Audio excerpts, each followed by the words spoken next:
ఏంటది నీళ్ళు వేస్తారు సార్ అందులో. ఇవి ఇలా వరుసగా వేయవలసి ఇలా ఒకే దగ్గర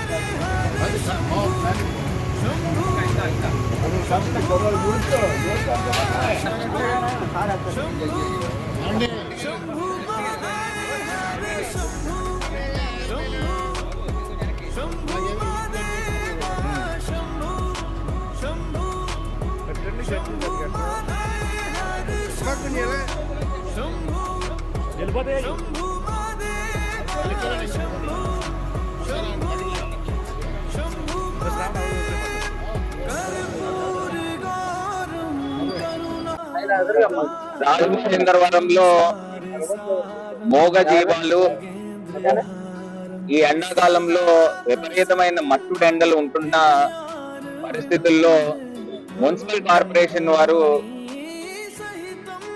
ఈ పాటికి మోగ జీవాలకు సంబంధించి ఏదైతే గొళ్ళాలు పెట్టి నీళ్లు పెట్టే కార్యక్రమం చేయాల్సిన బాధ్యత మున్సిపల్ కార్పొరేషన్ వారు తీసుకోవాలి.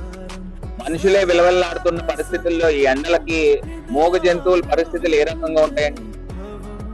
అసలు నాకు ఒకటి అర్థం కాని అంశం ఏంటంటే, అటు రాజమహేంద్రవరము దాతృత్వానికి అన్నదానాలకి పెట్టింది పేరు. అలాంటి పరిస్థితుల్లో రేపు జరగబోయేది గోదావరి పుష్కరాలు జరుగుతూ ఉన్నాయి. గోదావరి పుష్కరాలు జరుగుతున్నప్పుడు ఈ పాటికి అన్ని రకాలుగా కూడా ఆలోచన చేసి ముందుకు రావాల్సింది మున్సిపల్ కార్పొరేషన్.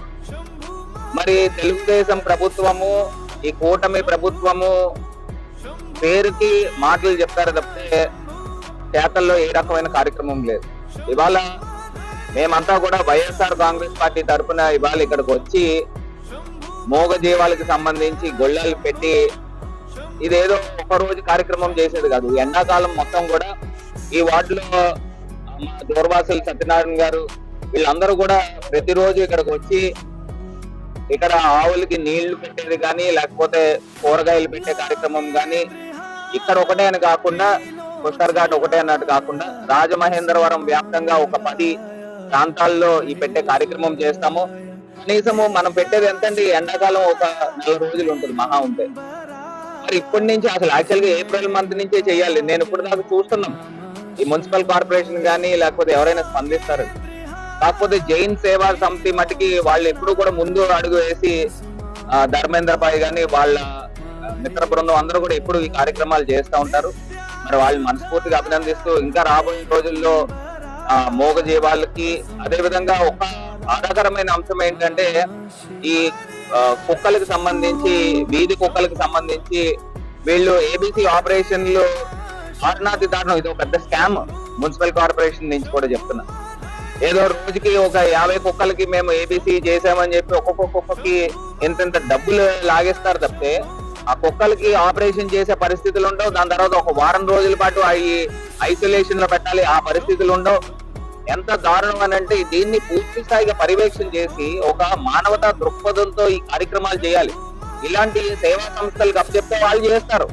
మున్సిపల్ కార్పొరేషన్ అధికారులు ఎవరు కూడా చేయరండి. ఇవన్నీ కూడా జంతు ప్రేమికులు చేయగలుగుతారు తప్పే మిగతా కార్యక్రమాలు ఇలాంటివి ఎవరు కూడా చేయలేరు. ఇవాళ ఆవులు గేదెలు అనేటి కాకుండా ఇంకా మూగ జీవాలు అన్నిటిని కూడా సంరక్షించే కార్యక్రమం చేస్తాము. మరి అదే విధంగా ఇక్కడ ఐ లవ్ రాజమండ్రి ఈ ప్రాంతం ఉంది. ఇక్కడ లోపల చూస్తే నీరు దారుణం. నేను ఈ మున్సిపల్ కార్పొరేషన్ అధికారులని రాజకీయాలు పక్కన పెట్టండి, మీరు చేయాల్సిన బాధ్యతలు మీరు చేయండి. మేము మా హయాంలో మేము చేసిన డెవలప్మెంట్ ని నిర్వీర్యం చేయొద్దు. కంబాల్ చెరువు అయితే కానివ్వండి, లేకపోతే గ్లో గార్డెన్ అయితే కానివ్వండి, అక్కడ ఆనం కళా కేంద్రం బయట ఉన్న సుబ్రహ్మణ్య మైదానం ఓపెన్ ఎయిర్ యాంపీ థియేటర్ అయితే కానివ్వండి, పుష్కర్ ఘాట్ ప్రాంతం అయితే కానివ్వండి, పుష్కర్ ప్లాజా అయితే కానివ్వండి, సెంట్రల్ జైల్ రోడ్ అయితే కానివ్వండి, ఇలాగ అన్ని అద్భుతాలు చేసాం మా హయాంలో. అవన్నీ కూడా నిర్వీర్యం చేస్తా ఉన్నారు. నిన్న కలెక్టర్ బంగ్లా వైపు వెళ్తా ఉంటే అక్కడ చక్కగా మంచి ఫౌంటైన్ పెట్టాము. అక్కడ రెయిన్ షవర్స్ తో ఒక మంచి ఫౌంటైన్ పెట్టాము. అవి కూడా చూస్తా ఉంటే మురికి నీరుతో వస్తా ఉన్నాయి. బాధాకరం ఇవన్నీ కూడా. మున్సిపల్ అధికారులకు కూడా ఒకటి చెప్తున్నాం, మీకు రాజకీయాలతో సంబంధం లేదు. మీరు చేయాల్సిన బాధ్యతలు మీరు పూర్తి స్థాయిగా చేయండి. లేకపోతే రానున్న రోజుల్లో ఉద్యమాలు చేస్తాము. ఖచ్చితంగా ఈ కూటమి ప్రభుత్వం బుద్ధి వచ్చే విధంగా కార్యక్రమాలు ముందుకు తీసుకెళ్తామని కూడా ఈ సందర్భంగా తెలియపరుస్తాను.